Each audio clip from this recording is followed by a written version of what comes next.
प्यारे बच्चों नमस्कार। प्रभाकर मैथ्स ट्यूटोरियल में आपका स्वागत है। आज हम लोग डिफिनिट इंटीग्रल्स पढ़ेंगे, यानी कि डिफिनिट इंटीग्रेशन, और उसमें एक बहुत ही इम्पोर्टेंट टॉपिक पढ़ेंगे जिसका नाम है definite integral is the limit of a sum. तो आज बच्चों इस सेशन में हम लोग डिफिनिट इंटीग्रल को लिमिट एज ए सम के माध्यम से कैसे सॉल्व करेंगे, उसके लिए फॉर्मूला को डेराइव करेंगे और कोशिश करेंगे इसको समझने का। तो आइए बच्चों हम लोग शुरू हो जाते हैं। तो देखिए कैसे होगा। Let fx be a continuous real valued function defined on closed interval AB, which is divided in n equal parts, each of width h। क्या लिखे कहिएगा सर? आप भाषा लिखते हैं, क्या भाषा है? थोड़ा सा तो लिखना ही पड़ेगा कि fx आपका एक कंटिन्यूअस फंक्शन है जो कि रियल है और क्लोज इंटरवल AB पे डिफाइन है, जिसको कि हम लोग n बराबर भागों में बांटते हैं और हर एक का जो विड्थ यानी कि जो चौड़ाई है वो आपका है h। ठीक है, एक फोटो के माध्यम से समझिए। आप इसको इस प्रकार से फोटो बनाइए, ध्यान से देखिएगा प्यारे बच्चों।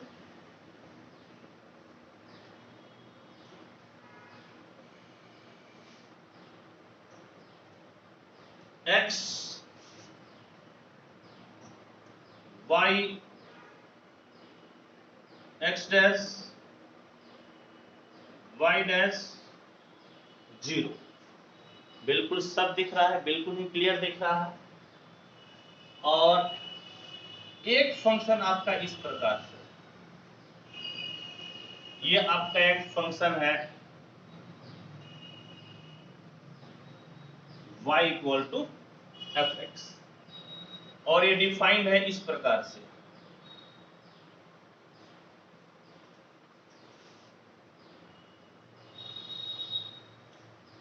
ये आपका पॉइंट हो गया A और ये पॉइंट हो गया B, यानी कि क्लोज इंटरवल में ये फंक्शन आपका डिफाइंड है। समझ गए? तो यानी कि 0 से A, यदि आप इसकी बात कीजिएगा तो ये आपका जो डिस्टेंस है A हो जाएगा, और 0 से B यदि इसकी बात कीजिएगा तो ये B हो जाएगा, और A से B का यदि डिस्टेंस की बात कीजिएगा तो ये B माइनस A हो जाएगा। समझ गए? इसको हम लोग n भागों में, n इक्वल भागों में, n इक्वल पार्ट्स में इसको डिवाइड किए हैं। तो याद कीजिए एक चीज कि मान लीजिए कि ये आपका एक रेक्टेंगल है, आयत है। तो देखिए 1 2 3, मैं इसको 3 बार काट दिया तो कितने भागों में बंट गया? तो 1 2 3 4, यानी कि 3 बार काटने से 4 बराबर भागों में बढ़ जाता है। या आप ऐसे कहिए, यदि 4 बराबर भागों में इसको बांटना है तो उससे एक कम 3 बार ही हम लोग काटेंगे। उसी तरह से प्यारे बच्चों ये n बराबर भागों में बटेगा तो इसको n-1 बार काटिएगा, एक कम बार काटिएगा, तो आइए एक कंबर काटिए, इस प्रकार से आपका होगा।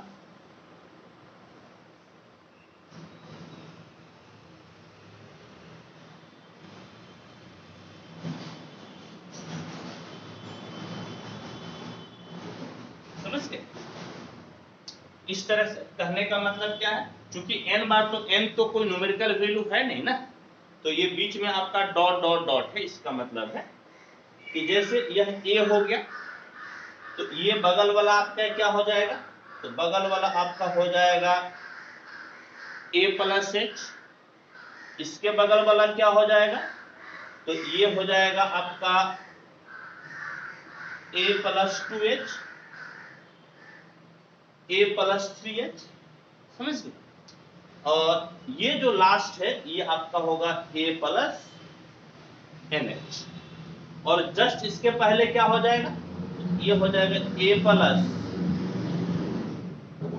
n minus 1h।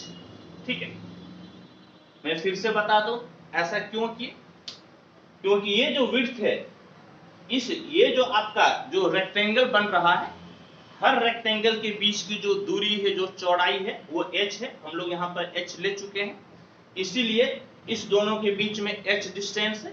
तो यदि ये पॉइंट a है, अगला पॉइंट a प्लस h हो जाएगा। ऑब्वियस सी बात है, इसके भी बीच में डिस्टेंस h है। यदि ये पॉइंट a प्लस h है, तो अगला पॉइंट a प्लस 2h हो जाएगा।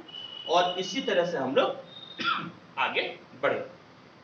ठीक है, और याद कीजिए हम लोग क्या पढ़े हैं, इस तरह से पढ़ते हैं प्यारे बच्चों कि अब आपको y कोऑर्डिनेट लिखना है। y कोऑर्डिनेट के लिए आप क्या कीजिएगा, ये तो हम लोग x पे लिखे हैं, x एक्सिस पे x कोऑर्डिनेट है। y कोऑर्डिनेट के लिए x के जगह यदि आप x कोऑर्डिनेट रख दीजिएगा तो आपको y वैल्यू मिल जाएगा। कहने का मतलब है कि ये जो ऊपर वाला है ये आपका हो जाएगा f a, ये हो जाएगा f a plus h, f a plus 2h, f a plus 3h, ये हो जाएगा f a plus n minus 1h, और ये हो जाएगा f a प्लस NH। समझ गए? इस तरह से आपका x कोऑर्डिनेट से हम लोग y कोऑर्डिनेट को बना लिए, क्योंकि x कोऑर्डिनेट तो x एक्सिस पे दूरी होता है, y कोऑर्डिनेट तो x एक्सिस के परपेंडिकुलर होता है प्यारे बच्चों। ठीक है, तो ये देखिए इसमें क्या कीजिए कि आप इसको रेक्टेंगल बनाइए।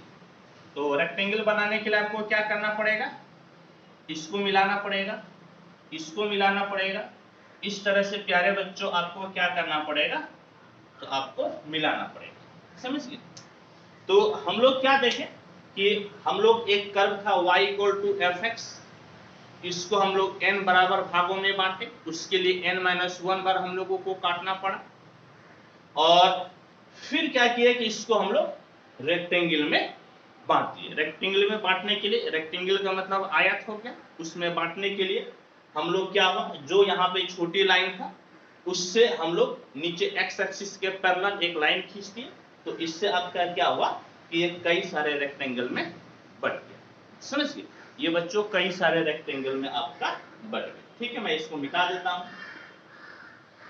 अब क्या है कि अब यहां पर एक चीज गौर कीजिए।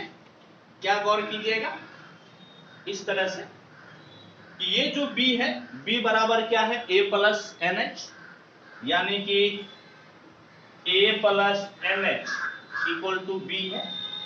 तो NH इक्वल टू हो जाएगा b माइनस a, तो H equal to b minus a by n, या n equal to b minus a by h आपका हो गया। ठीक, और यदि Sn आप डिनोट करते हैं कि जितने रेक्टेंगल है उसका सम, तो क्या हो जाएगा, देखिए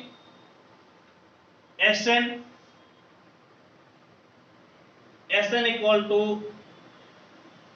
सम ऑफ ऑल रेक्टेंगल्स। Sn को यदि आप डिनोट करते हैं सम ऑफ ऑल रेक्टेंगल्स, तो क्या हो जाएगा, रेक्टेंगल का मतलब आपका हो गया प्यारे बच्चों आयत, और आप जानते हैं कि बल्कि सम ऑफ ऑल रेक्टेंगल्स मत कहिए, sum of area of all rectangle कहिए, sum of areas of all rectangle. समझ गए?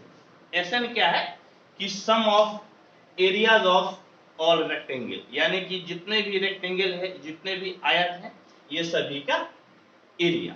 ठीक है, तो आयत यानी कि रेक्टेंगल का एरिया, क्षेत्रफल क्या होता है? तो आप जानते हैं लंबाई इंटू चौड़ाई होता है।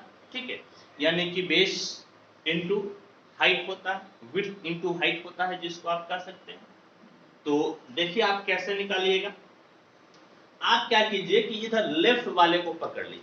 आपको दो तरह से निकाल सकते हैं इसको। कैसे निकाल सकते हैं? आप इधर जो लेफ्ट है, ये लेफ्ट वाले को पकड़िए। लेफ्ट वाला आपका क्या है? तो इधर देखिएगा, ये जो आपका हाइट है, हाइट आपका हो गया एफ ए, और जो ये आपका विड्थ है, समझ गए, विड्थ यानी जो चौड़ाई है वो आपका क्या है? एच। जितना भी आपका रेक्टेंगल है, सभी रेक्टेंगल का जो विड्थ है, जो चौड़ाई है, वो आपका एच है। तो क्या कीजिएगा, यदि पहला रेक्टेंगल का आपको निकालना है तो पहला रेक्टेंगल कैसे निकालिएगा? तो एफ ए इंटू क्या कर दीजिए? तो एच कर दीजिए। यानी कि आप इस प्रकार से निकाल सकते हैं। कैसे?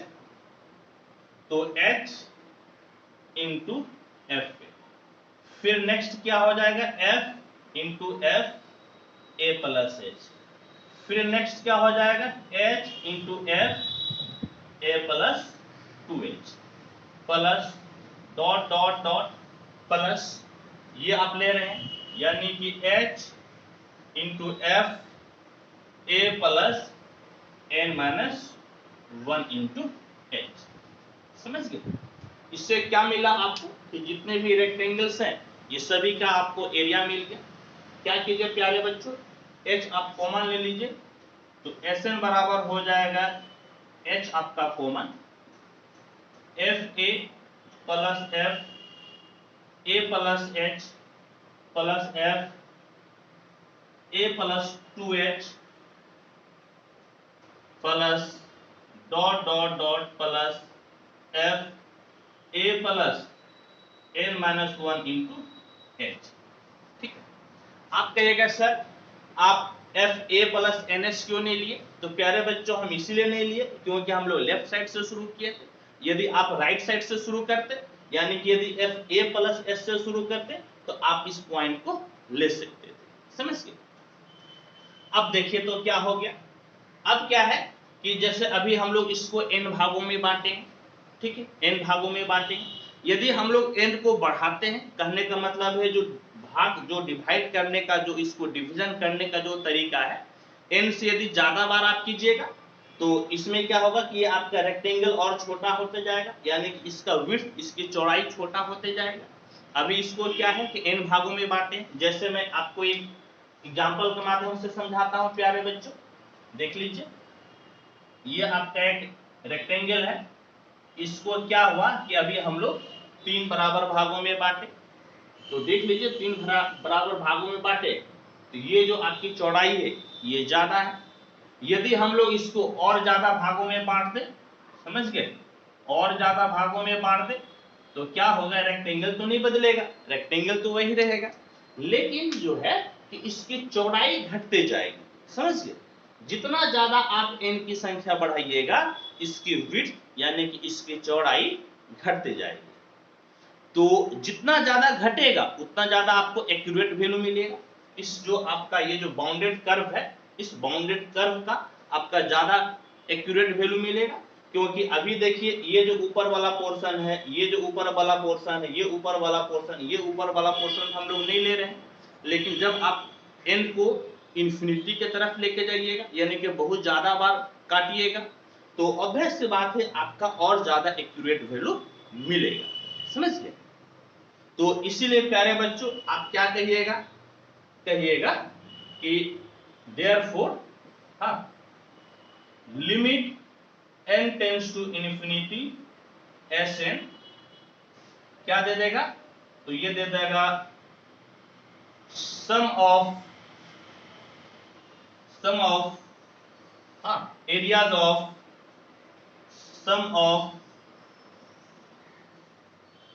ऑफ ऑल रेक्टेंगल, यानी कि और ज्यादा ये एक्यूरेट वैल्यू आपको देगा। और इसी को लिखने का तरीका है इस प्रकार से, इसी को लिखने का तरीका है, मैं ऊपर मिटा देता हूं, मैं मिटा कर लिखूंगा प्यारे बच्चों। तो इसको लिखने का तरीका है इस प्रकार से, समझ गए? इसको लिखने का तरीका है integration a to b fx dx equal to limit n tends to infinity s। ये आपका लिखने का तरीका होता है। और इसी को आप कैसे लिखिएगा प्यारे बच्चों? तो integration a to b fx dx equal to limit n tends to infinity ऐसे। तो ऐसे देखिए तो क्या है आपका, h बाहर ले लीजिए और F A plus F A plus H plus F A plus 2h दिख रहा है? ये नहीं दिखा तो मैं इसको थोड़ा सा सटा कर लिख देता हूं, F A plus 2h plus dot dot dot F A plus n minus 1 into h। ठीक है, इस तरह से हम लोग प्यारे बच्चों इसको लिख सकते हैं। ठीक है, अच्छा एक चीज ध्यान में दीजिए, क्या ध्यान में आप दीजिएगा कि जब n टेंस टू इंफिनिटी, जब n का मान इंफिनिटी होगा तो वैसे केस में यदि n इंफिनिटी तो कहने का मतलब है b minus A by infinity, तो h आपका कितना हो जाएगा? बटे में इंफिनिटी का मतलब आपका 0 हो गया। कहने का मतलब है कि वैसे केस में s टेंस टू आपका क्या हो जाएगा? तो s टेंस टू आपका हो जाएगा 0। समझ लो, s टेंस टू क्या हो जाएगा? 0। और तब आप कैसे लिख पाइएगा? तो आइए मैं लिख कर बताता हूं आपको कैसे आप लिखिएगा उस केस में। तब आप लिखिएगा integration a to b fx dx equal to limit n tends to infinity की जगह s टेंस टू 0 लिख दीजिए, s tends to 0 h f a plus h यहां तक दिख रहा है, बिल्कुल दिख रहा है, plus f a plus 2h plus dot dot dot plus f a plus n minus 1 into h। ठीक है बच्चों, और यही आपका फॉर्मूला हो गया, समझ गए? ये आपका ये तीनों 1 2 ये तीनों ही प्यारे बच्चों फॉर्मूला हो गया। और इसी पे हम लोग कुछ क्वेश्चन को भी बनाएंगे, ये क्वेश्चन बनाने में बहुत ही हेल्पफुल होता है बच्चों। तो ऐसा है कि पहले तो आप इसको नोट कर लीजिए, इसके बाद फिर इस फॉर्मूला को मैं एक साथ लिख देता हूं। ठीक है, आइए आप इसको नोट कीजिए।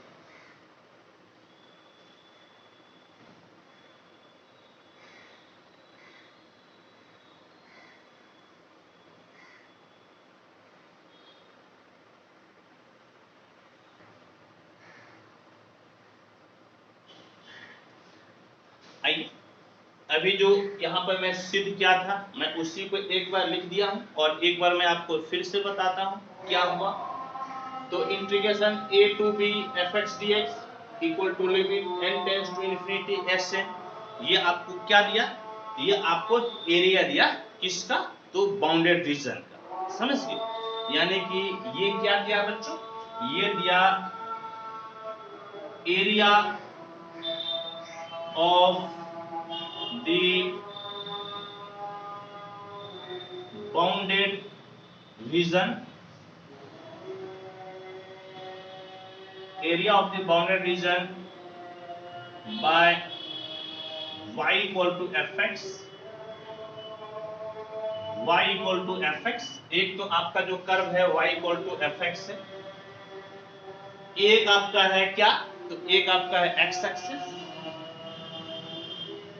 यानी कि x एक्सिस को y बराबर 0 लिख सकते हैं, x एक्सिस। और आपको कहां से कहां तक एरिया दे रहा है? x बराबर a से लेकर x बराबर b तक, समझ गए? And the coordinates from x equal to a to x equal to b। समझ गए?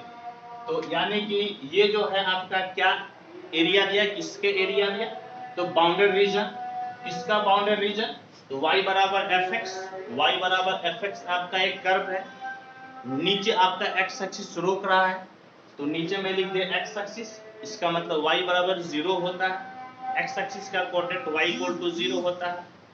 फिर आपका दो लाइन है, एक लाइन इस तरफ x बराबर a है, एक लाइन ये x बराबर b है, क्योंकि बीच का तो पूरा एरिया आप निकाल रहे हैं ना, इसलिए मैं लिखा हूं and the coordinates from x equal to a to x equal to b। और ये सब निकालने में याद कीजिए कि हम लोग क्या निकाले थे, हम लोग यहाँ पर निकाले थे where h equal to b minus a by n। समझ गए? h equal to b minus a by n। मैं यहाँ पर शुरू में ही लिख दिया था इस चीज को, या आप यहाँ से भी देख सकते हैं कि a plus ns equal to b है, तो ns equal to b minus a, तो h equal to b minus a by n हो जाएगा। ठीक है? और ये जो मेथड कहलाता है, समझ गए, इस मेथड को हम लोग क्या कहते हैं, इस मेथड को हम लोग क्या कहते हैं, तो कहते हैं इंटीग्रेशन बाय फर्स्ट प्रिंसिपल। इसको कहते हैं इंटीग्रेशन बाय फर्स्ट प्रिंसिपल, या इसको कहेंगे, समझ गए, इसको कहेंगे ए बी इनिशियो। हाँ, integration bye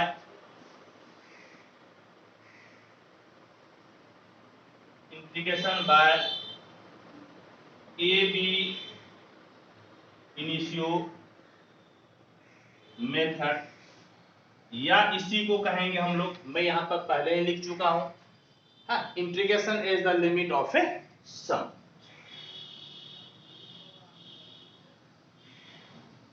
integration is the limit of a sum, is the limit of a sum, समझ गए बच्चों?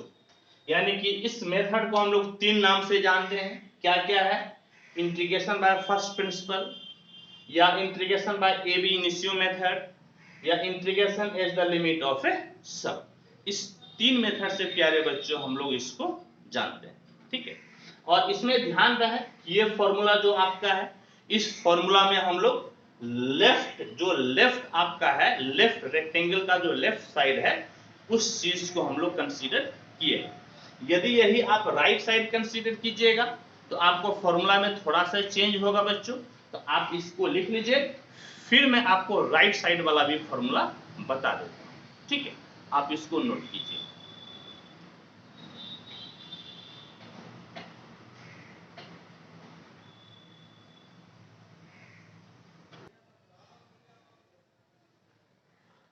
देखिए बच्चों, मैं क्या बोल रहा था आपको कि ये फॉर्मूला आपका हम लोग लेफ्ट हैंड पॉइंट लिए हैं तब के लिए है।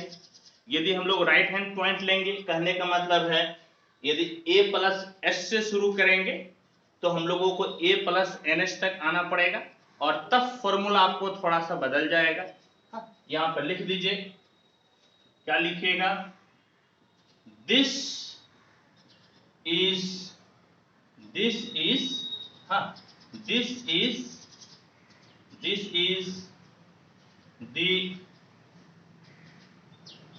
form when we have taken left hand points. This is the form when we have taken left hand point. Note, if we take right hand points, then यदि हम लोग राइट एंड पॉइंट लेंगे तो क्या हो जाएगा, integration a to b F X D X equal to limit X tends to 0 H. इस बार ए से शुरू नहीं होगा, ए प्लस एच से शुरू होगा और ए प्लस एन एच तक आएगा, ना कि ए प्लस एन माइनस 1 तक। तो क्या हो जाएगा, F A plus H plus F A plus 2h plus dot dot dot F A plus N H हो जाएगा। समझ गए?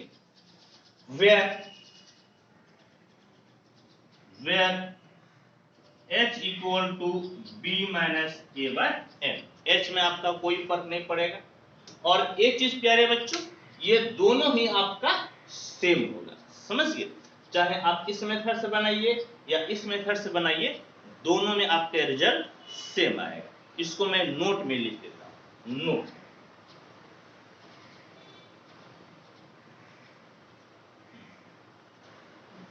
इन both the format, समझ गए? In both the format, result will be same। दोनों ही फॉर्मेट में आपके प्यारे बच्चों जो रिजल्ट होगा वह रिजल्ट सेम होगा, अलग अलग नहीं होगा। ठीक है? होप कि आप इस सेशन को बहुत इंजॉय किए होंगे बच्चों। और इसको इस मेथड से सॉल्व करने के लिए हम लोगों को कुछ स्पेशल फॉर्मूला का जरूरत पड़ता है, तो आप इसको नोट कीजिए और फिर मैं उस फॉर्मूला को लिख देता हूं। ठीक है? आइए नोट कीजिए इसको।